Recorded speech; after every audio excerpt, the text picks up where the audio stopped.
हम आपको दिखाते हैं कि 3-4 जो बड़ी योजनाएं, क्योंकि आज से ही सत्यप्रकाश मिश्रा जी की पार्टी ने अग्निवीर को लेकर अपना राग छेड़ दिया है। इसी में हम आपको बताते हैं कि अभी तक अग्निवीर स्कीम, सबसे पहले जेडीयू का इस पर क्या स्टैंड है। हम इसके खिलाफ नहीं है, लेकिन इसमें व्यापक विचार विमर्श की आवश्यकता है और जो पार्टीज इसमें इन्वॉल्व है उनकी चर्चा, माफ कीजिएगा, ये अग्निवीर योजना पर नहीं है। दरअसल बहुत विरोध हुआ था, ये जेडीयू का कहना है, मैं समझ गई, वो आपका यूसीसी पर था। बहुत विरोध हुआ था, चुनाव में भी असर देखने को मिला, इस पर दोबारा विचार करने की जरूरत है। ये 6 जून को आप देख रहे हैं आज केसी त्यागी का बयान, समीक्षा जरूरी। तो अग्निवीर स्कीम पर पूरी तरह से जेडीयू ने सवाल खड़ा कर दिया है, लगभग हमने इसीलिए क्रॉस लगा दिया है। अपने करंट पोजीशन में सत्य जी, आप चाहते हैं कि अग्निवीर योजना में बदलाव हो? एक लाइन में बदलाव नहीं, समीक्षा होनी चाहिए, उससे एक हताशा पैदा हुई थी। ठीक है, ठीक है, इस एनालिसिस पर चर्चा और करेंगे। अब देखिए, अग्निवीर पर ही टीडीपी उनके साथ नजर आ रही है। घोषणा पत्र में हालांकि जिक्र नहीं है इसका। अब आ जाते हैं समान नागरिक संहिता पर, यूसीसी पर। जेडीयू का कहना है, ये टिक मार्क इसलिए हमने लिखा है कि उनका कहना है कि हम इसके खिलाफ नहीं है यूसीसी के, लेकिन इस पर व्यापक विचार विमर्श की आवश्यकता है। उसके करंट स्टेट में जितने भी उसके स्टेक होल्डर्स हैं, सबसे चर्चा होनी चाहिए। वहीं दूसरी तरफ अगर आप टीडीपी देखें, जब बीजेपी से गठबंधन में नहीं थे तब वो इसके खिलाफ थे।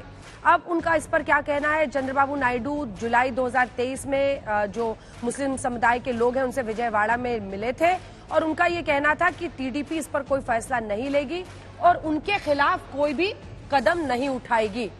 तो देखिए, ये हमेशा कहा जाता है कि चाहे जेडीयू टीडीपी हो, दोनों के ही जो मुस्लिम समुदाय में जो मुस्लिम वोट बैंक है उसमें उनका स्टेक है, तो ऐसे मुद्दे पर वो पांव भी फूक फूक कर रखेंगे। आ रही हूं मैं, एक एक करके आ रही हूं, सब पर चर्चा करेंगे। सीए क्या बीजेपी के साथ है? तो कानून का समर्थन, सीए में जेडीयू खुलकर साथ है और इस कानून का समर्थन टीडीपी भी करती है। और आप जानते हैं कि कैसे, अगर सीए के मामले में हम देखें, जेडीयू का कहना है जब कानून बना और जब लागू हुआ तब सरकार के वो साथ थी और कई लोगों को नागरिकता का जो सर्टिफिकेट है वो बांटा भी गया है।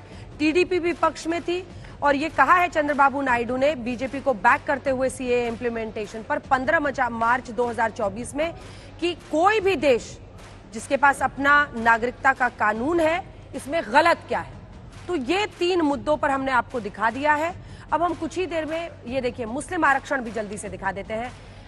जेडीयू टिक मार्क, जिन्हें हक है उन्हें मिले, संविधान में जो कहा जाता है उन्हीं के साथ हो, संविधान के दायरे में जिन्हें हक है उन्हें मिलना चाहिए। लेकिन टीडीपी जो कि 4% मुस्लिम आरक्षण मिले ये कहती है, वो इस मुद्दे पर कैसे समन्वय बिठाया जाएगा ये दिलचस्प होगा। और इसीलिए हालांकि तारीख भी आ गई है, 9 की तारीख बता दी गई है, 9 जून को शपथ ग्रहण होना है, मोदी 3.0 की शुरुआत होगी, कैबिनेट के तमाम मंत्री भी, जो सहयोगी दल है उनके भी मंत्री शपथ लेने वाले हैं।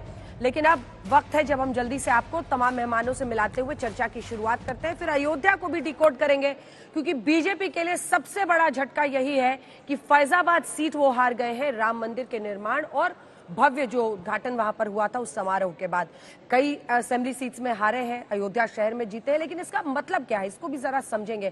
क्या कमंडल की राजनीति पर पूरी तरह से जनता ने वोट बैंक के नजरिए से ताला लगा दिया है? इन सब पर चर्चा करेंगे। लेकिन गौरव भाटिया जी, देखिए, बहुत इश्यूज पर, आपके जो कोर इश्यूज है उस पर खास तौर पर मुस्लिम आरक्षण हो, खास तौर पर समान नागरिक संहिता हो, और अग्निवीर और मुस्लिम आरक्षण, ये दोनों पर खुल के आपके मतभेद हैं और केसी त्यागी ने अभी से ही उस पर अपना सुर छेड़ दिया है।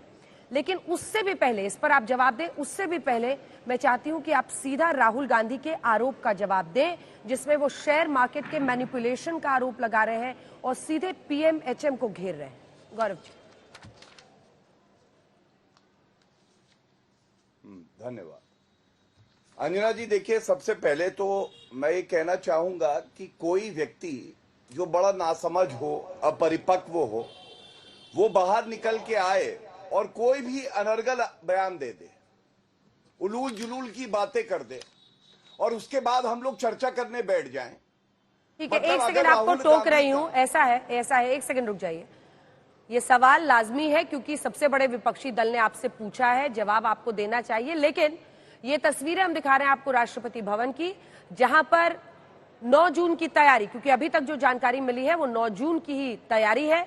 शपथ ग्रहण समारोह, पहली खबर आई थी 8 जून को शपथ ग्रहण समारोह होगा, अब 9 जून को होने वाला है। और प्रधानमंत्री नरेंद्र मोदी लंबे वक्त के बाद तीसरी बार पुनः देश के प्रधानमंत्री के तौर पर शपथ लेने वाले हैं।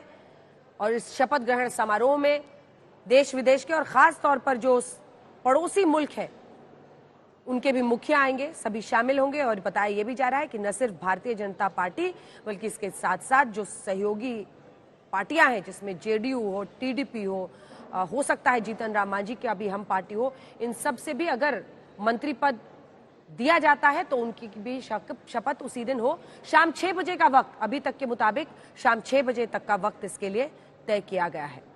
ये तस्वीरें आप देख रहे हैं राष्ट्रपति भवन की। जी गौरव जी, अब जवाब दीजिए।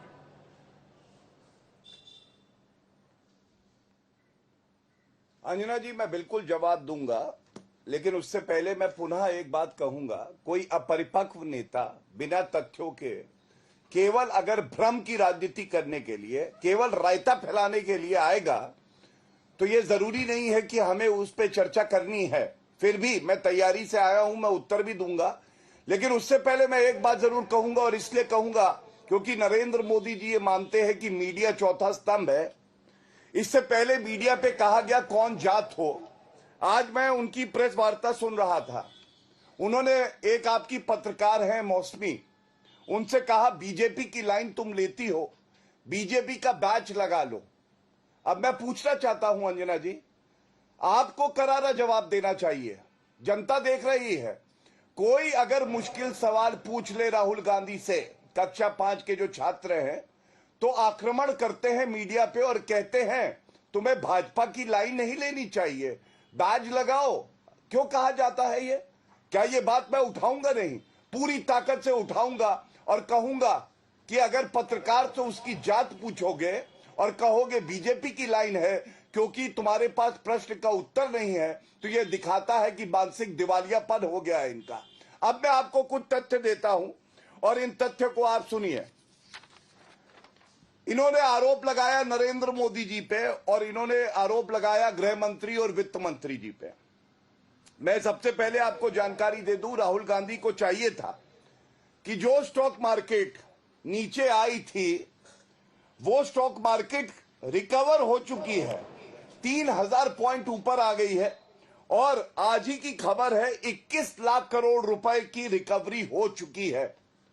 क्यों आरोप लगाया राहुल गांधी ने झूठा कि 30 लाख करोड़ रुपया जो निवेश किया है नागरिकों ने वो डूब गया है? 21 लाख करोड़ की जो रिकवरी हुई है वो क्यों नहीं बताया? क्या ये झूठा नहीं है राहुल गांधी? क्या ये भ्रम नहीं फैलाता है? मैं सबसे पहले ये आपत्ति दर्ज करता हूं और इसीलिए मैंने कहा कि वो कोई भी अनर्गल आरोप लगाएंगे और हम सुनते रहेंगे, ऐसा होगा नहीं।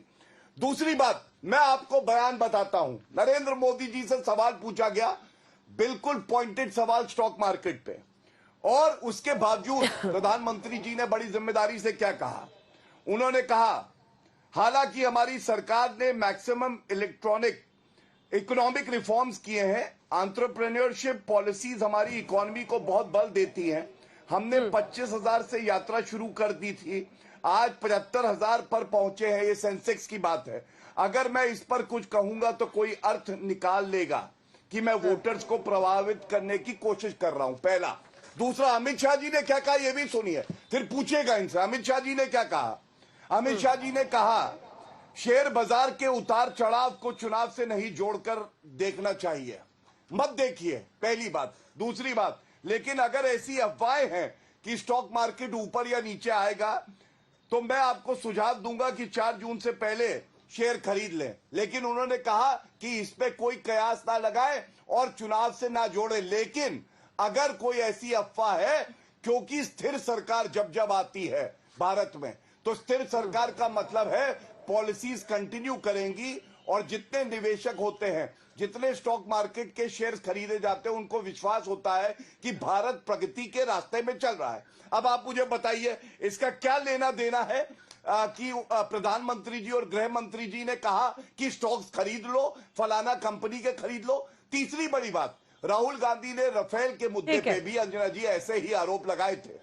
राफेल, औंधे मुंह गिरे राहुल गांधी, झूठ बोलने के लिए माफी मांगी सुप्रीम कोर्ट में और रफेल ठीक। में सर्वोच्च न्यायालय ने क्या कहा? उन्होंने कहा हित में रफेल लेके आई है सरकार और 9% सस्ते हैं रफेल। अब आप मुझे बताइए, ये झूठ की, फरेब की और भ्रम फैलाने की राजनीति का अंत होना चाहिए या नहीं होना चाहिए? और ठीक है। इसीलिए आज आलोक शर्मा जी, हो गया। गौरव जी रुक जाइए।